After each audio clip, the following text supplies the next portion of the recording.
26 जनवरी की परेड में आपने देश की सेनाओं और दूसरे सुरक्षा बलों को कर्तव्य पथ पर कदम ताल करते जरूर देखा होगा। ये परेड, ये वर्दी, जवानों का जोश और जुनून आपको यकीनन रोमांच और गर्व से भर देता होगा। लेकिन क्या आपको पता है कि देश के ये सुरक्षा बल काम और पोस्टिंग के लिहाज से एक दूसरे से कैसे अलग हैं? आप खुद अपने आप से कुछ सवाल पूछिए। क्या आप सरहद पर देश की रक्षा में तैनात भारतीय सेना के एक जवान और BSF यानी बॉर्डर सिक्योरिटी फोर्स के जवान में अंतर कर सकते हैं? क्या आपको मालूम है कि छत्तीसगढ़ में नक्सलियों और जम्मू कश्मीर में आतंकियों से लोहा लेने वाले CRPF के जवान आतंकवादियों को बॉर्डर पार जाकर खत्म करने वाले सेना के जवानों से कैसे अलग हैं? चीन से लगते बॉर्डर पर तैनात ITBP और चीन को गलवान में पटकनी देने वाले सेना के जवानों के काम में क्या फर्क है? क्या आप वर्दी देखकर ही अपने देश की अलग अलग फौजों को पहचान सकते हैं? आप में से कुछ लोग ऐसा कर सकते हैं, लेकिन ज्यादातर लोग कंफ्यूज हो जाएंगे। लेकिन जो जवान देश के अंदर और बाहर आपकी सुरक्षा में तैनात हैं, उनके बारे में पूरी जानकारी रखना आपके लिए जरूरी है। आज द ड्राफ्ट के इस एपिसोड में हम देश की सुरक्षा में तैनात जवानों के बारे में आपके हर कंफ्यूजन को दूर करेंगे। लेकिन इससे पहले, अगर आपने अब तक हमारे चैनल द ड्राफ्ट को सब्सक्राइब नहीं किया है, तो देश की सेनाओं से जुड़े महत्वपूर्ण अपडेट्स को जानने के लिए तुरंत सब्सक्राइब करें। सबसे पहले आप ये समझिए कि भारतीय सेना और BSF, ITBP और CRPF जैसी सेंट्रल रिजर्व पुलिस फोर्स में क्या अंतर है, इनके क्या काम हैं और युद्ध काल और शांति काल के दौरान इनकी तैनाती कहां पर होती है। देश की बाहरी आक्रमणकारियों से सुरक्षा की मुख्य जिम्मेदारी भारतीय सेना की होती है, जो जरूरत पड़ने या आपातकालीन स्थिति में देश के अंदर भी अपनी भूमिका को निभाते हैं। भारतीय सेनाएं ही देश की रणनीतिक उद्देश्यों को पूरा करने के लिए भारतीय सीमाओं के बाहर जाकर भी ऑपरेशन करती हैं। इंडियन आर्म्ड फोर्सेस के मुख्य रूप से 3 हिस्से हैं: Indian army, Indian air force और इंडियन नेवी।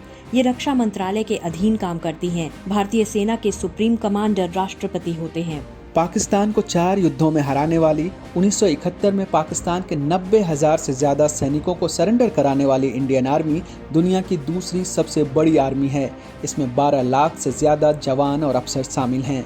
इंडियन आर्मी का मुख्य काम देश की थल सीमा यानी जमीन वाले बॉर्डर एरिया में किसी भी बाहरी आक्रमण का जवाब देना है। शांतिकाल में ये बॉर्डर से दूर ट्रेनिंग करते हैं। लेकिन चीन सीमा पर LAC यानी लाइन ऑफ एक्चुअल कंट्रोल और पाकिस्तान सीमा पर LOC यानी लाइन ऑफ कंट्रोल पर सेना की तैनाती होती है। विशेष परिस्थितियों में आतंकवाद के खिलाफ भी भारतीय सेना जम्मू कश्मीर और नॉर्थ ईस्ट जैसे क्षेत्रों में स्पेशल ऑपरेशन करती हैं। साल 1971 के युद्ध में ढाका पर बम बरसाकर पाकिस्तान की कमर तोड़ने वाली रफाल और सुखोई जैसे आधुनिक फाइटर जेट्स से लैस इंडियन एयर फोर्स देश की वायु सीमा की सुरक्षा, वायु सीमा की चौकसी और जरूरत पड़ने पर आसमान में युद्ध का काम करती है। मॉडर्न वॉर में किसी भी देश की सबसे मजबूत एयरफोर्स उस देश की दुश्मनों पर बढ़त की गारंटी है। अमेरिका, रूस और चीन के बाद इंडियन एयरफोर्स दुनिया की चौथी सबसे बड़ी एयरफोर्स है, जिसके पास 1850 से ज्यादा एयरक्राफ्ट्स हैं। वहीं साल 1971 की वॉर में पाकिस्तान के कराची बंदरगाह को ऑपरेशन ट्राइडेंट और ऑपरेशन पाइथन के जरिए लगभग तबाह करके पाकिस्तानी नेवी की कमर तोड़ने वाली इंडियन नेवी का काम देश की समुद्री सीमाओं की रखवाली का होता है। दुनिया की 6ठी सबसे बड़ी नेवी यानी इंडियन नेवी समुद्री तटों से होने वाले आक्रमणों से देश को सुरक्षा प्रदान करती हैं। आमतौर पर देश की तीनों सेनाओं के बारे में लोगों को जानकारी होती है, लेकिन लोगों को भारत की तीनों सेनाओं के अलावा समय समय पर देश के अलग अलग बॉर्डर की सुरक्षा, चौकसी और सेना की मदद के लिए तैयार की गई दूसरी फोर्सेस के बारे में कम ही जानकारी है। ये फोर्सेस देश में लॉ एंड ऑर्डर के लिए गंभीर चुनौती, नक्सल और आतंकवाद जैसे दुश्मनों का मुकाबला भी कर रही हैं। इन्हें सेंट्रल आर्म्ड पुलिस फोर्स यानी CAPF कहा जाता है। मुख्य रूप से 7 फोर्सेस फिलहाल सेंट्रल आर्म्ड पुलिस फोर्स का हिस्सा हैं। ये सभी फोर्स भारतीय सेना से अलग अपना काम करती हैं।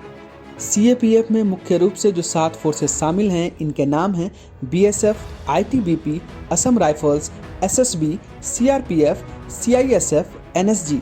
सेंट्रल आर्म्ड पुलिस फोर्स गृह मंत्रालय के अधीन काम करती हैं। अब हम आपको एक एक करके CAPF में शामिल सभी आर्म्ड फोर्सेस के बारे में जानकारी देते हैं और इनका काम किस तरह से सेना से अलग है वो भी समझाते हैं। सबसे पहले बात बॉर्डर सिक्योरिटी फोर्स यानी BSF की। देश की फर्स्ट लाइन ऑफ डिफेंस कही जाने वाली बॉर्डर सिक्योरिटी फोर्स की तैनाती पाकिस्तान और बांग्लादेश से लगते भारत के इंटरनेशनल बॉर्डर पर होती है। यानी पाकिस्तान से लगते पंजाब, राजस्थान, गुजरात और जम्मू कश्मीर के अलावा बांग्लादेश से लगते पश्चिम बंगाल, असम, मिजोरम, मेघालय, त्रिपुरा में शांति काल में सीमा की सुरक्षा और चौकसी के साथ घुसपैठ और तस्करी रोकने का काम बीएसएफ करती है। पाकिस्तान के साथ 1965 के युद्ध के बाद पाकिस्तान से लगते बॉर्डर की सुरक्षा के लिए बीएसएफ की स्थापना की गई थी। इसे पूर्वी और पश्चिमी मोर्चे पर तैनात किया था। बाद में पूर्वी पाकिस्तान की जगह बांग्लादेश बनने के बाद बीएसएफ को शांति काल में इस मोर्चे की सुरक्षा की जिम्मेदारी दे दी गई। बीएसएफ अकेली ऐसी सेंट्रल आर्म्ड पुलिस फोर्स है जिसकी अपनी एयर विंग, मरीन विंग और आर्टिलरी रेजिमेंट है। 2,70,000 से ज्यादा जवानों और अफसरों वाली बीएसएफ दुनिया की सबसे बड़ी बॉर्डर सिक्योरिटी फोर्स है।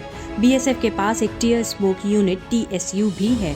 चीन से लगे बॉर्डर की निगरानी की जिम्मेदारी ITBP यानी इंडो तिब्बत बॉर्डर पुलिस की होती है। 1962 में चीन के साथ युद्ध के बाद चीन से लगती सीमाओं की सुरक्षा के लिए ITBP की स्थापना की गई। इस वक्त ITBP जम्मू कश्मीर, हिमाचल प्रदेश, उत्तराखंड, सिक्किम और अरुणाचल प्रदेश में भारत चीन सीमा की सुरक्षा जम्मू कश्मीर में काराकोरम दर्रे से लेकर अरुणाचल प्रदेश में जेचापला तक कर रही है। ITBP की बॉर्डर ऑब्जर्वेशन पोस्ट यानी BOP की ऊंचाई 9,000 फीट से 18,750 फीट तक है, जहां तापमान -45 डिग्री सेल्सियस तक गिर जाता है। साल 2020 में चीनी सैनिकों से गलवान में हुई झड़प के दौरान सेना के साथ साथ ITBP के जवानों ने भी शौर्य दिखाया था। चीनी सैनिकों को हाथों की लड़ाई में ITBP जवानों ने धूल चटाई थी। ITBP के 20 सैनिकों को इस बहादुरी के लिए वीरता पुरस्कार से भी सम्मानित किया गया था। अब बात करते हैं देश की सबसे पुरानी पैरामिलिट्री फोर्स की, जिसका नाम है असम राइफल्स। असम राइफल्स का गठन 1835 में कछार लेवी के नाम से किया गया था, जिसका काम उस समय जनजातीय लोगों से ब्रिटिश बस्तियों और चाय बागानों को सुरक्षा करना था। साल 1971 में इसका नाम बदलकर असम राइफल्स रख दिया गया। इसका मुख्यालय शिलोंग में है। असम राइफल्स असम, मणिपुर, नागालैंड, अरुणाचल प्रदेश और मिजोरम राज्यों में यानी नॉर्थ ईस्ट की आंतरिक सुरक्षा और भारत म्यांमार सीमा की सुरक्षा का काम संभालती है। नॉर्थ ईस्ट के लोगों को राष्ट्रीय मुख्यधारा में लाने में असम राइफल्स ने बड़ी भूमिका निभाई है। इसलिए इस फोर्स को पूर्वोत्तर का प्रहरी और पर्वतीय लोगों का मित्र भी कहा जाता है। नेपाल और भूटान की 2450 किलोमीटर लंबी सीमा की निगरानी का काम एक खास सेंट्रल आर्म्ड पुलिस फोर्स करती है, जिसका नाम है SSB यानी सशस्त्र सीमा बल। SSB फिलहाल नेपाल और भूटान से सटे भारतीय राज्यों उत्तराखंड, उत्तर प्रदेश, सिक्किम, असम और अरुणाचल प्रदेश में तैनात है। अब आपको बताते हैं देश के अंदर लॉ एंड ऑर्डर को मेंटेन करने वाली सबसे महत्वपूर्ण सेंट्रल आर्म्ड पुलिस फोर्स के बारे में, जिसका नाम है CRPF यानी सेंट्रल रिजर्व पुलिस फोर्स। दुनिया की सबसे बड़ी पैरामिलिट्री फोर्स के तौर पर CRPF एक तरफ नक्सल से मुकाबला कर रही है, दूसरी तरफ जम्मू कश्मीर में आतंकवाद से मुकाबला कर रही है। चुनाव करवाने हो, दंगों से निपटना हो या फिर किसी इलाके में लॉ एंड ऑर्डर को मेंटेन करना हो, CRPF केंद्र सरकार का बड़ा हथियार है। इन अलग अलग कार्यों के लिए CRPF की स्पेशल यूनिट भी बनाई गई हैं, जिसमें RAF, cobra, CRPF valley Q80, SDG, PDG, महिला बटालियन और VIP सिक्योरिटी बटालियन को अलग अलग ड्यूटी करने के लिए खास ट्रेनिंग देकर तैयार किया गया है। इन स्पेशल यूनिट्स में शामिल RAF यानी रैपिड एक्शन फोर्स के नीली वर्दी वाले जवानों को आपने अपने आसपास जरूर देखा होगा। CRPF की 10 बटालियंस को मिलाकर रैपिड एक्शन फोर्स बनाई गई है। इसमें शामिल जवानों और अफसरों को दंगा नियंत्रण की स्पेशल ट्रेनिंग भी दी जाती है। फिलहाल RAF की उपयोगिता को देखते हुए इसकी बटालियनों की संख्या 15 कर दी गई है।